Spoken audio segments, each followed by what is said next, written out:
Salut à tous. Alors aujourd'hui je me retrouve sur les berges d'un carpodrome avec Lilian pour faire une petite vidéo mode d'emploi méthode feeder. Vous êtes de plus en plus nombreux à nous poser des questions, à vouloir commencer la pêche aux méthodes feeder, et vous avez raison parce que c'est une pêche qui est simple à mettre en place, rapide, efficace. Donc aujourd'hui vidéo mode d'emploi qui va s'adresser aux débutants ou aux pêcheurs déjà un peu confirmés sur le méthode feeder. Donc c'est parti, on commence par le montage de ligne. Alors, première étape, la mise en place du méthode feeder inline.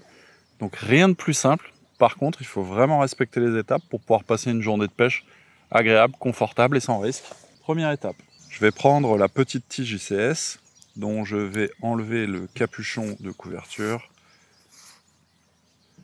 Donc, je vais passer le nylon à l'intérieur du capuchon. Donc ça sera le capuchon terminal qui permettra en fait de pouvoir solidariser le méthode avec la tige ICS et de pouvoir également en fait en cas de besoin changer la forme ou le grammage de votre méthode feeder. Parce que ça c'est assez important dans une journée, l'humeur du poisson peut changer, la météo peut changer, on a peut-être besoin d'utiliser des choses plus légères, plus lourdes, plus volumineuses, plus petites.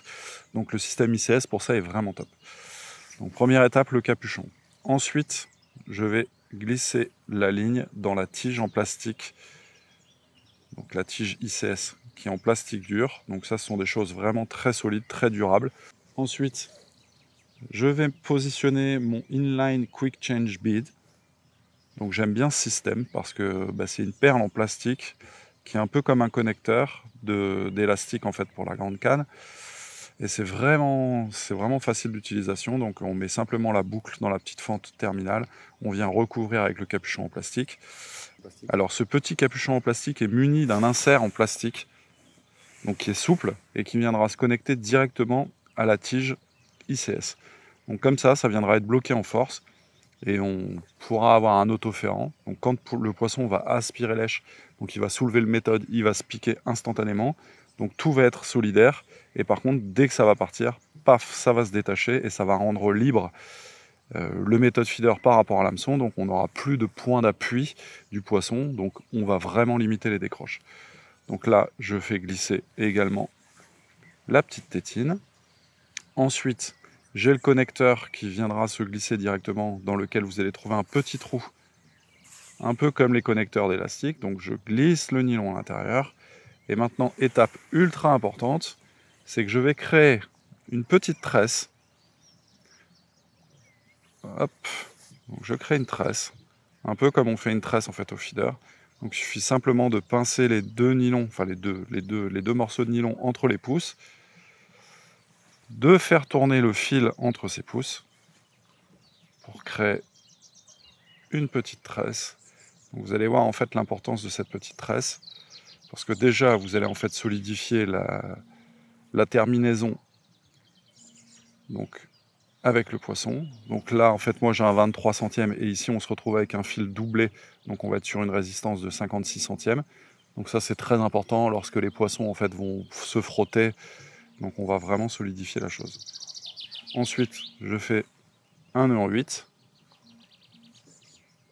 je repasse l'ensemble dedans.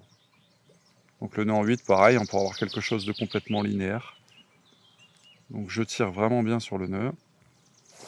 Ensuite je prends la pince, je vais couper le nylon à ras. Donc je vais juste laisser dépasser un ergot. Le nylon, je vais le mettre dans ma poche après, parce que ça c'est très important de ne pas laisser traîner de fil au bord de l'eau. Donc là on va avoir la connexion. Donc ici, je fais passer le capuchon de la perle, donc la perle de connexion. Donc, quand je vais faire ça, paf, on va avoir le bas de ligne qui sera complètement enfermé, sécurisé, donc aucun risque de perdre son bas de ligne. Donc on refait les choses en étapes. Donc là, la petite tige ICS. Et avant de mettre le capuchon, je vais mettre mon méthode. Donc là, aujourd'hui, en fait, j'ai choisi un mini volume. Donc ici, juste sous tous les méthodes ICS, vous avez une petite fente. Donc vous allez glisser le nylon. Vous allez insérer la tige plastique ICS jusqu'au bout. Vous allez entendre un clic. Donc là, c'est parfaitement sécurisé. Je remets le capuchon. Et là, le tour est joué. Je ne peux pas perdre le méthode. Et surtout, voilà. Donc l'intérêt de la tresse est ici. Donc là, juste au-dessus, on a à peu près 6 cm de tresse qui dépasse. Côté intéressant, c'est lors de la touche. Le premier frottement en fait se fera sur la tresse. Alors, on pourrait très bien le faire avec le nylon directement, mais on prend le risque en fait de se faire couper, de se faire casser. Alors que là, l'ensemble est vraiment très solide. Et surtout, sur la mise à l'épuisette, quand le poisson va se frotter dessus, on limite vraiment la casse. Donc ma ligne est montée. Maintenant, j'ai plus qu'à aller mouiller mes pelets, ça va me prendre 2 minutes. Mettre un bas de ligne sur le méthode, ça va me prendre 10 secondes. Connecter un wafter sur l'hameçon, ça va me prendre 4 secondes. Donc globalement, en 5 minutes, vous pouvez être prêt, installé, et puis pêcher et prendre plein de poissons. Donc allez, c'est parti. Donc aujourd'hui, j'ai décidé de pêcher cette partie du carpodrome qui est un peu moins large. On a 23 mètres entre ma station et la berge d'en face. Donc j'ai décidé de cibler la bordure d'en face. Et puis en fait, pendant la pêche, je pourrais pêcher à différents endroits, mais j'ai envie de pêcher la berge d'en face pour différentes raisons, parce que là, on est au mois de juin, les poissons commencent à longer les bords, et c'est une pêche qui est vraiment sympathique, parce que bien souvent, à l'impact, on arrive à prendre des poissons à la descente. Donc pour ce mode d'emploi, on va commencer par quelque chose qui me paraît très important, c'est la taille d'utilisation, enfin la taille en fait du méthode feeder que vous allez utiliser, parce que trop souvent, ce qu'on voit, c'est que les gens qui veulent commencer aux méthodes vont dans les magasins, achètent des produits et parfois utilisent dans un premier temps les mauvaises tailles de méthode feeder. Donc aujourd'hui, ce que je vous conseille, donc là je vais utiliser que des choses mini, micro, parce que à mon sens, il faut commencer comme ça, parce que déjà, quand on commence à pêcher au moulinet, on n'est pas toujours précis sur ses lancers. On a tendance à vouloir en mettre trop dès le départ. L'avantage avec les tailles micro, c'est qu'en plus, on va mettre ce qu'il faut au bon endroit, au bon moment. Et de toute façon, ça nous permettra aussi de pouvoir donner du rythme et mettre petit à petit de la nourriture et pouvoir pêcher à ce qu'on appelle au spot. Donc pouvoir commencer à balayer en fait toute la berge d'en face.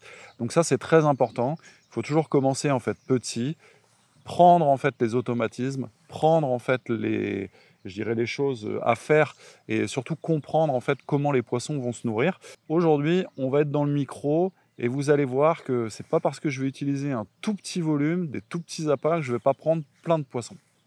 Donc je vais faire quelques lancers pour aller sonder la berge d'en face. Donc sonder, là en l'occurrence, ce qui m'intéresse surtout, c'est de voir en fait s'il n'y a pas des racines d'arbres, des choses comme ça, pour éviter d'être accroché dedans.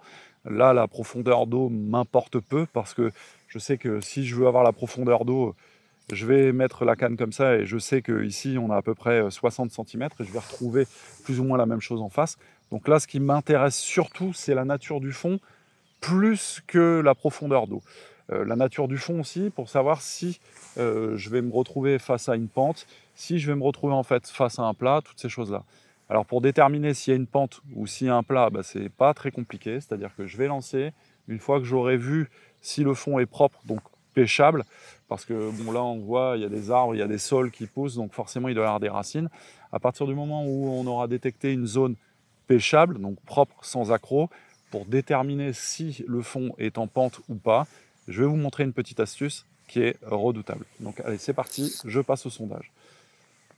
Donc alors, pour le lancer, il y a deux types de lancer. Là, je vais privilégier en fait le lancer en balancier, mais vous pouvez très bien en fait lancer par-dessus la tête, comme ceci. Hop, je vais arrêter. Donc là, je pense que ça va me convenir. Donc je vais clipper en termes de distance. Et maintenant, en fait, je vais tirer sur la ligne pour voir s'il n'y a pas d'accroc. Bon, là, il y a des cailloux. Très bien. Et je vais répéter l'opération plusieurs fois en balayant de la droite vers la gauche. Hop.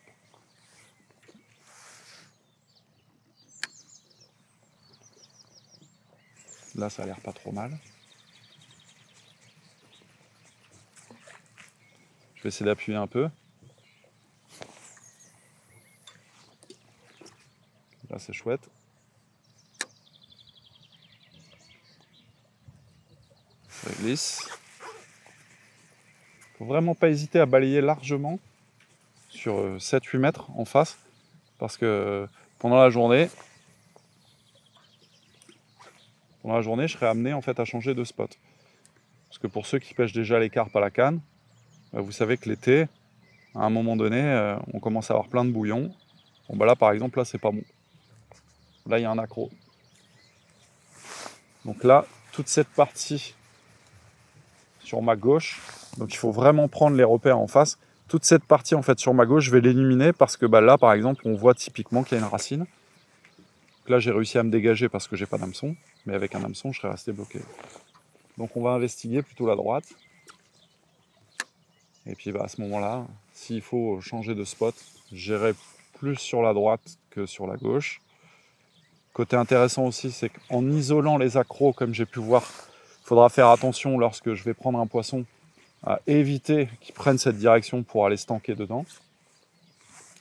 Hop. Faut vraiment pas hésiter à aller vraiment loin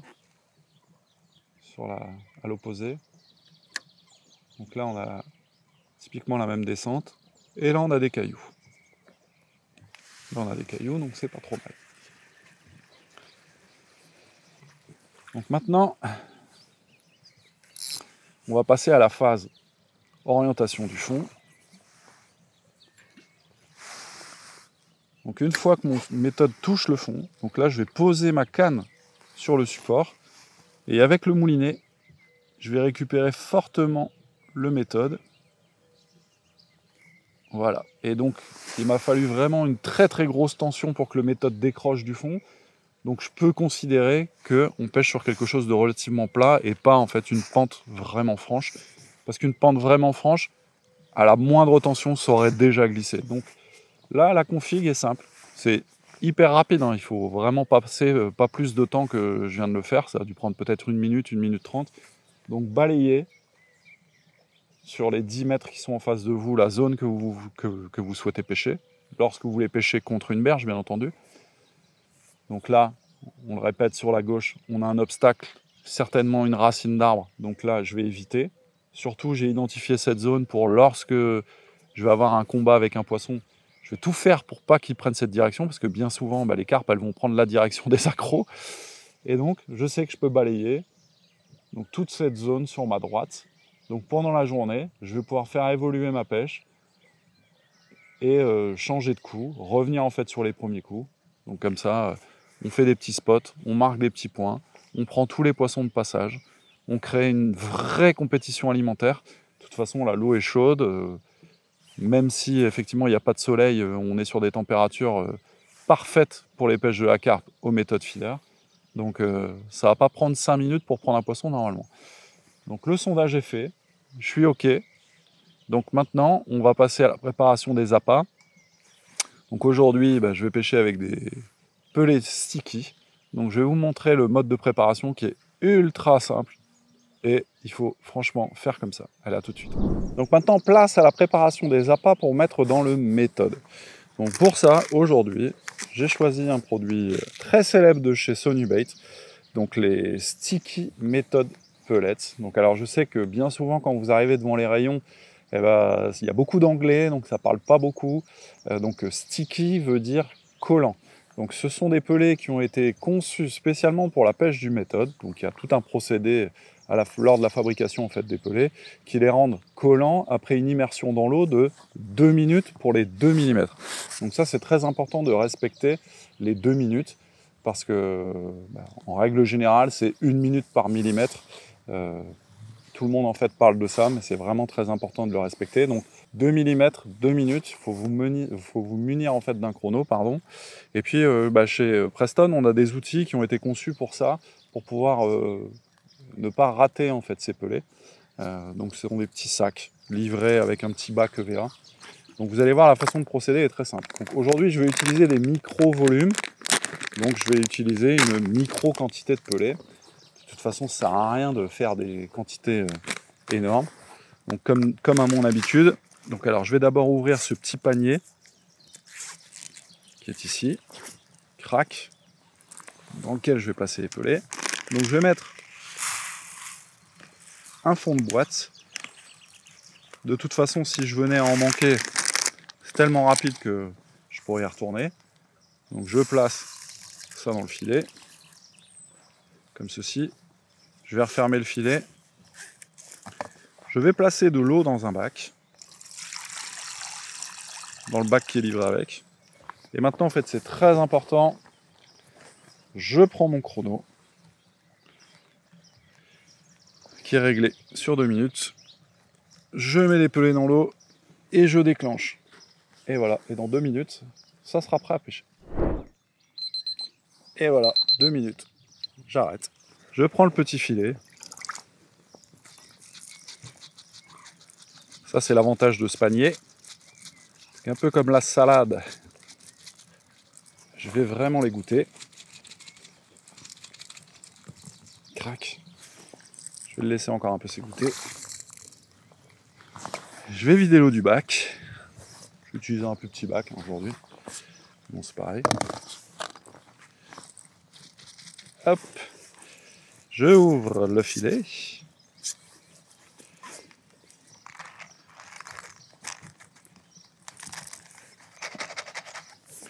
Et voilà. Les pelets sont prêts à être utilisés. Donc là, on peut former une petite boule. Je sais que ça va voler jusqu'au bout. Donc là, en fait, il y a encore un petit peu d'eau, mais c'est pas grave. De toute façon, maintenant, ils vont s'imbiber à cœur.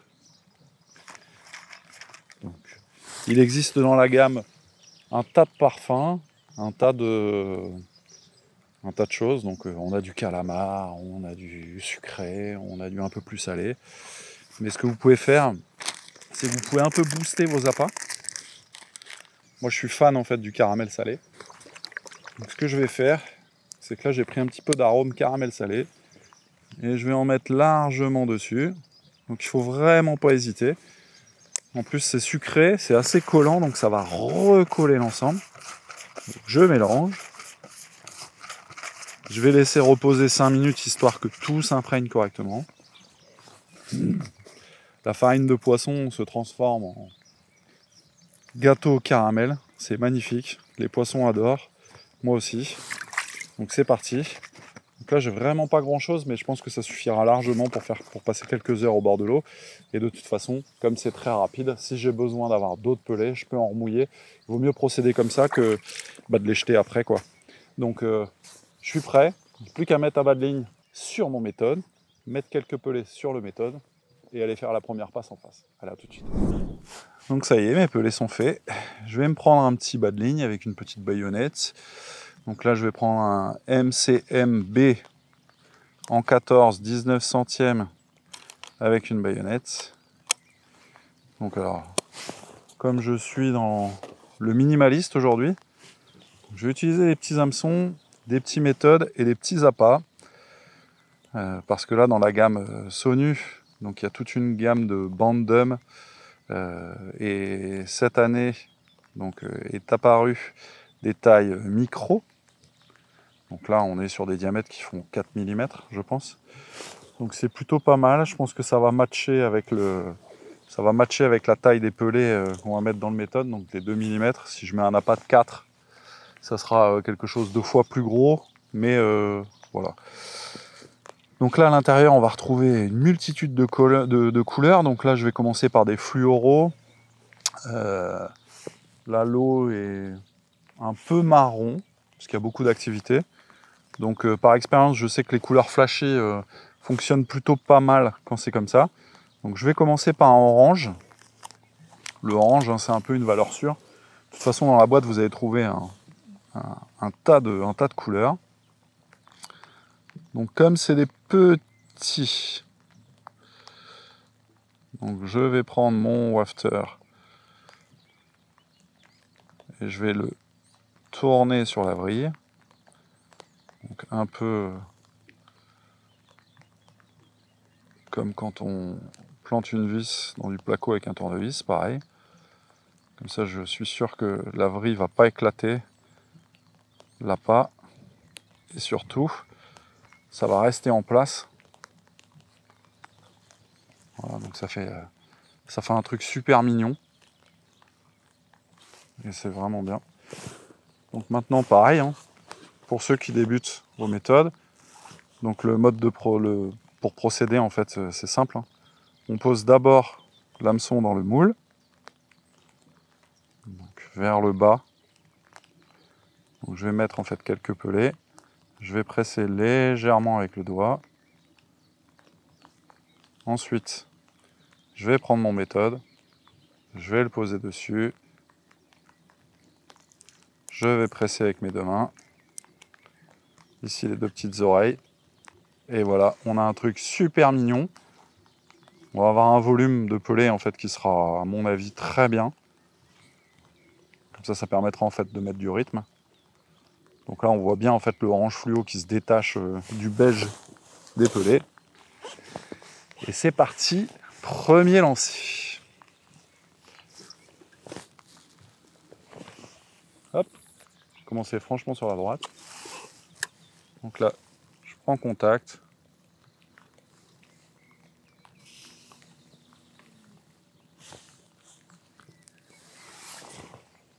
Maintenant, il n'y a plus qu'à attendre la première touche.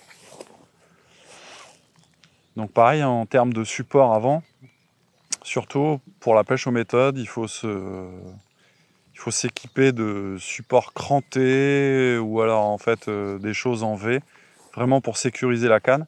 Parce qu'en règle générale, les touches sont vraiment très violentes aux méthodes. Donc si vous êtes en train de bricoler, au moins on va avoir la sécurité en fait du support.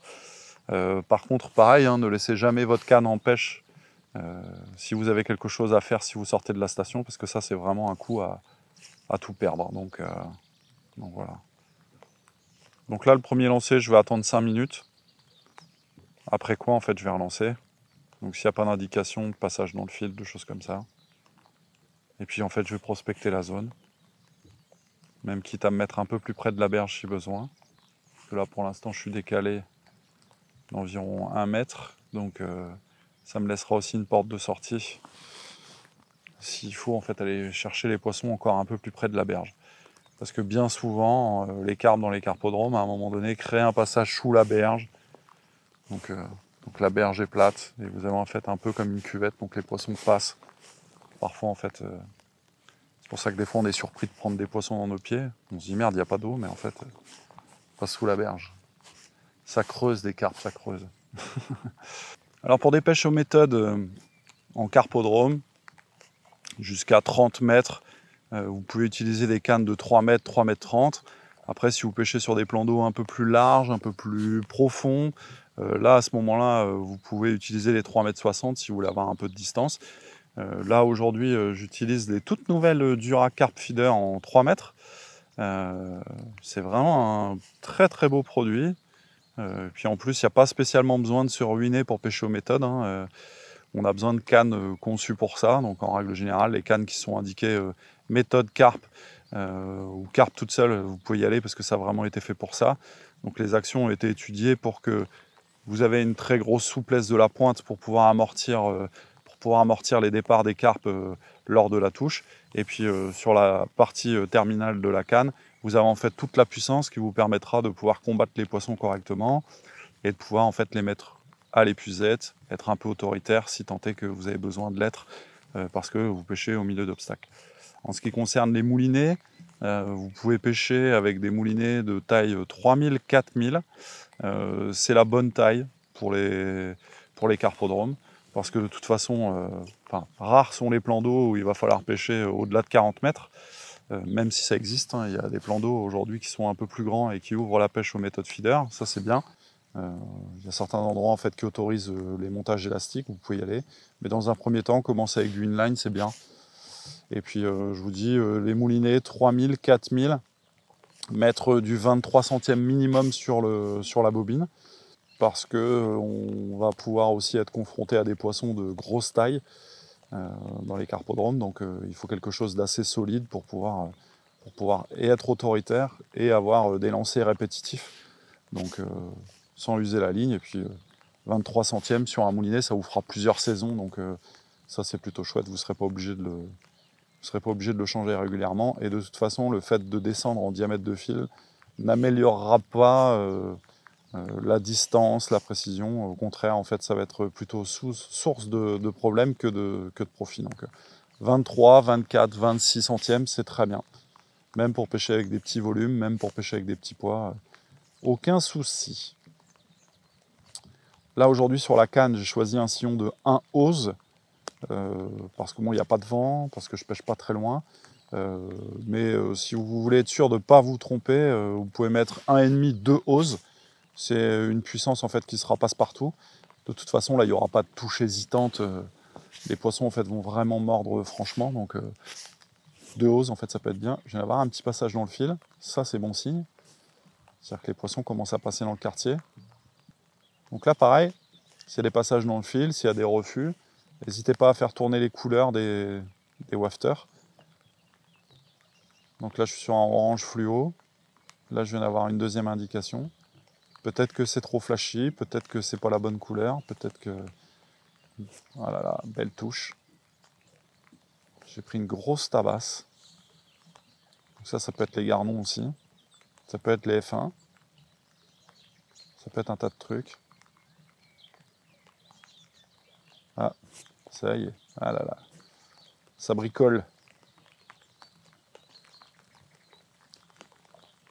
Ce qui est bien, c'est qu'avec la pluie, on est sûr de ne pas oublier d'être concentré sur le sillon.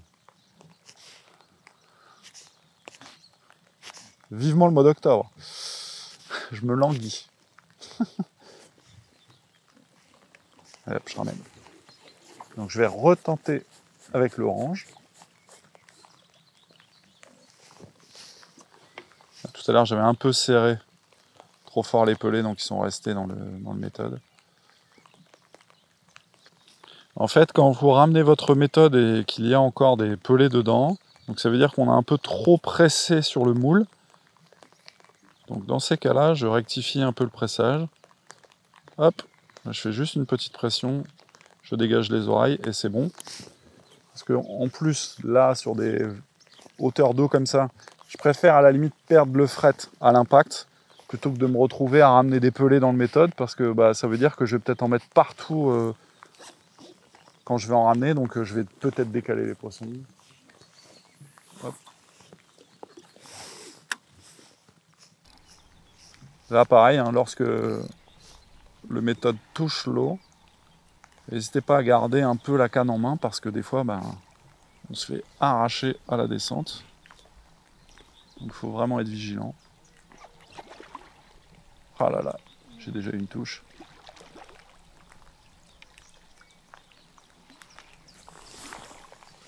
Ouh. Petite touche en retour. Ça s'installe, ça s'installe. Donc là c'est parfait, là. Le méthode revient complètement vide. Donc j'ai trouvé la bonne pression. Hop là. Parce que bon, les stickies, c'est vraiment quelque chose de très collant, donc ça peut convenir aussi pour les endroits assez profonds. Hop, je vais pas appuyer. Je vais juste faire hop, une pression. J'enlève. Donc là, je décale volontairement déjà un petit peu. Je décale de quelques centimètres pour éviter de rendre euphorique les poissons. Parce que malgré tout, juste quelques pelés comme ça peut les rendre complètement dingues. Hein. Donc il faut faire attention à pas être dans... Oh là là là, pas être dans le suramorçage pour éviter justement qu'il y ait trop de poissons qui arrivent, que les poissons se roulent dans la ligne, que du coup ça crée des fausses touches, que vous risquez en fait d'harponner les poissons aussi, parce que ça arrive d'harponner les poissons en méthode. Et quand c'est comme ça, c'est une vraie galère. Donc il faut faire attention. Là, je viens de reprendre une petite tabasse. À mon avis, la couleur est pas bonne pour l'instant. Donc je vais changer.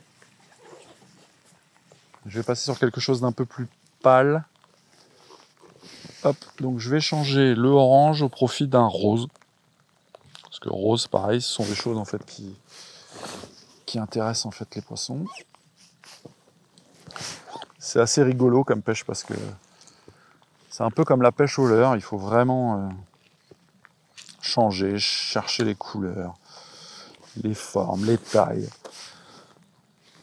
Donc là j'ai du micro. Si ça provoque pas de prise de poisson, je passerai en fait sur un 6 mm. C'est que parfois on a un peu de bol. La première couleur qui est mise, bah, c'est la bonne. Et puis bah, ça change pas de la journée. Donc la rose. Hop. Une pression. Ça peut être des gardons aussi, mais bon. À la limite, c'est un poisson quoi. Alors pareil, sur la tension de la ligne, il y a plusieurs écoles. Il y a des gens qui aiment franchement tendre fortement la ligne. Il y a des pêcheurs en fait qui aiment aussi pêcher complètement détendu. Les deux fonctionnent. Il faut juste adapter la tension en fonction de l'humeur du jour. Donc il ne faut vraiment pas hésiter quand vous avez des touches et que vous ratez à changer un peu la tension de la ligne. Et puis pour pouvoir isoler ce qui fonctionne le mieux. Donc il y a des jours où il faut vraiment pêcher avec la bannière quasiment posée sur l'eau. Et il y a des jours en fait il faut vraiment que ça soit ultra tendu pour que à l'impact ça soit automatiquement piqué. Il y a des poissons qui passent, mais là par exemple clairement je vais essayer de tendre fortement la ligne. Là on a la limite de faire décrocher le méthode, mais c'est ce que je veux. Donc là le sillon est vraiment fortement bandé. Comme ça, sur une aspiration, je vais peut-être vraiment avoir la touche que je recherche, c'est-à-dire que ce qui nous fait tous trembler aux méthodes feeder, c'est les appels et la canne en fait qui se bandent franchement, ça c'est extraordinaire. Donc pareil pour les appâts à l'hameçon, il n'y a pas de limite. Hein. Donc vous pouvez pêcher au maïs, vous pouvez pêcher avec des pelés sur bague, vous pouvez pêcher avec un baby corn. Il ne faut pas hésiter à tout essayer. Hein. Alors forcément, les maïs, les pelés et les baby corn, vous ne pourrez pas les mettre sur une vrille. Vous trouverez en fait dans le commerce tous les bas de ligne montés prêts à l'emploi en fait pour ça, avec des bagues, avec des stops à pas. Parce que pareil, en fait, le maïs, il vaut mieux, à mon sens, le mettre sur un cheveu que directement à l'hameçon. C'est mieux. Et voilà. Donc, vous pouvez couvrir tous les champs des possibles avec les appâts à mettre à l'hameçon. C'est vraiment bien. Pareil, en termes de bas de ligne et de longueur, ça sert à rien de vous prendre la tête avec des longueurs. Hein. 10 cm, c'est ce qu'il faut. C'est passe-partout, c'est ce qui permet en fait de prendre des poissons été comme hiver, donc 10 cm. Pareil, hein, moi j'utilise que des bas de ligne tout faits du commerce. Et c'est 10 cm, c'est très bien fait. Et puis, il n'y a pas trop à se prendre la tête. Hein. Donc, il y a juste à prendre. En plus, le prix par rapport au temps passé est vraiment modeste. Là, au moins, là, je prends mon petit packaging de bas de ligne et je vais à la pêche, quoi.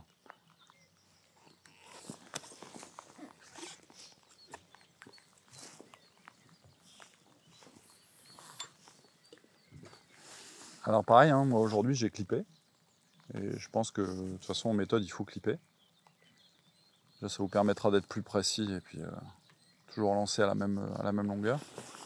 En plus là comme je pêche contre une île, les poissons en fait ils vont pas passer sur la pelouse pour aller de l'autre côté. Donc ce qui risque de se passer c'est qu'ils vont nager de gauche vers la droite ou revenir vers moi. Donc il n'y a aucun souci. Et si vous tombez de toute façon sur un très gros poisson, vous aurez largement le temps de pouvoir enlever la ligne du clip, ça c'est pas un souci. Et puis de toute façon, c'est aussi pour ça qu'il faut pêcher avec des nylons en minimum de 23 centièmes, parce que parfois les touches sont tellement violentes à l'impact qu'un nylon plus faible pourrait être coupé en fait par le line clip sur la tension en fait du départ du poisson. Donc, mais pêcher clippé, vraiment. C'est plutôt sympa de se dire qu'à un moment donné on est au clip, on se demande si ça va casser, si c'est une sensation assez intéressante.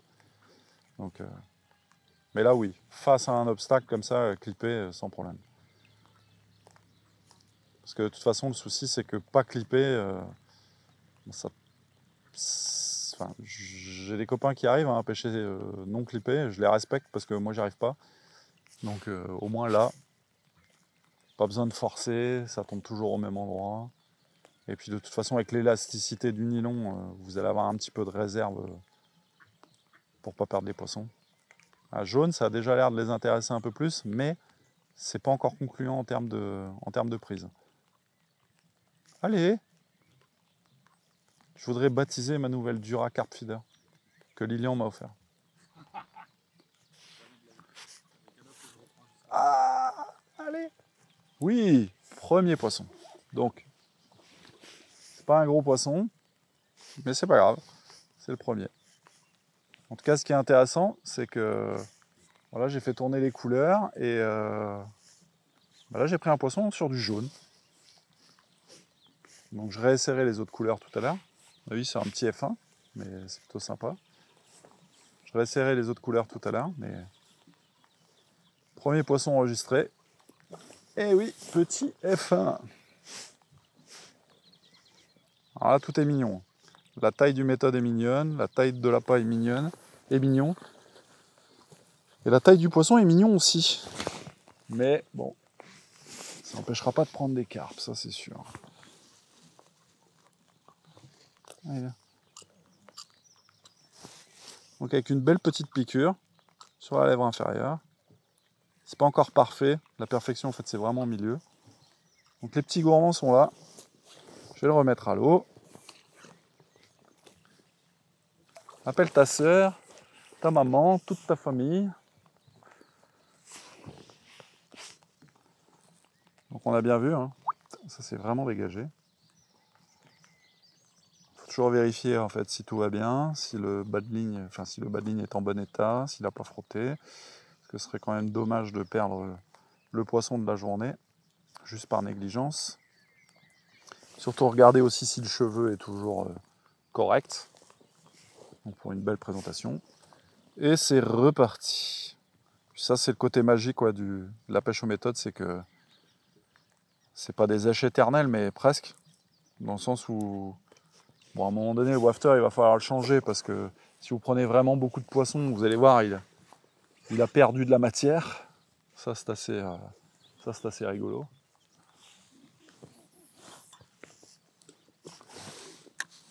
Mais ouais.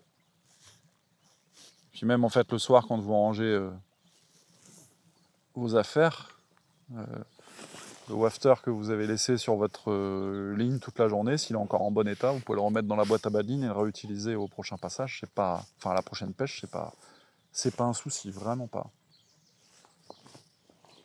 Donc on ne s'est pas trop gouré de distance, on ne s'est pas trop gouré de zone de profondeur d'eau, parce que si les carpes viennent là, elles vont forcément être là-bas aussi. Hein.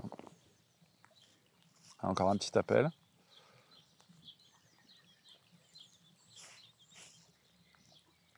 Allez. Oh là là là là là là. Allez, allez. Ça, c'est encore des petits poissons. Ouh. Ouh. Donc voilà, c'est ce que je vous disais. Hein. Vous disiez, pardon. Si vous n'avez pas un support cranté, ça, c'est un coup à perdre la canne. Hein.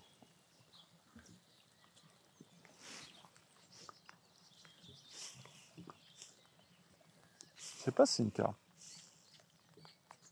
Aussi, c'est une carpe. Et puis ces petites cannes, elles sont vraiment sympas. Hein. Il y a un vrai rebond sur le sillon, on sent vraiment que c'est puissant là. Ah ouais, c'est magnifique. C'est magnifique. Oh la vache.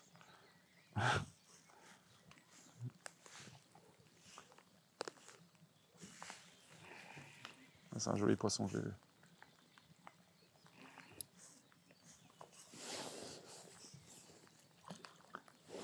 Ah ouais. Donc c'est pas parce qu'on pêche mini qu'on prend pas des maxi poissons. Dommage, dommage.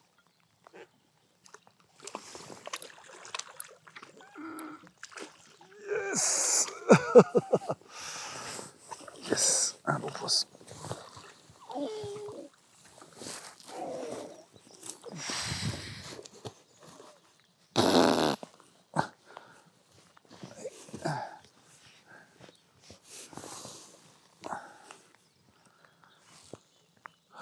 Belle piqûre. Crac. Présenter ce joli poisson. prise sur des mini appâts, du mini matos, si elle veut bien. Donc voilà, maxi poisson avec du mini matos. Merci. Allez, trop malo. Alors les amis, cette petite vidéo mode d'emploi touche à sa fin. Donc pour vous rappeler les fondamentaux de la pêche aux méthodes, donc pour débuter, toujours aborder la chose simplement avec des petits volumes, surtout utiliser du nylon minimum de 23 centièmes, n'hésitez pas à faire confiance au bas de ligne tout monté que Preston vous propose dans le commerce. Donc moi je vous laisse là-dessus, j'espère que cette vidéo vous aura plu. Alors comme d'habitude, si vous avez des questions, n'hésitez pas à mettre un commentaire, on y répondra avec plaisir. Et pour ceux qui pratiquent régulièrement la pêche aux méthodes feeder, n'hésitez pas à nous partager vos conseils. Ça aidera ceux qui veulent se lancer dans l'aventure méthode feeder à progresser rapidement et à prendre plein de poissons. Alors moi je vous dis à très bientôt pour une nouvelle vidéo, un nouvel mode d'emploi. À très bientôt au bord de l'eau et surtout n'hésitez pas à vous abonner à la page YouTube, Facebook et Instagram de la page Preston Innovation. À bientôt. J'appuie sur le starter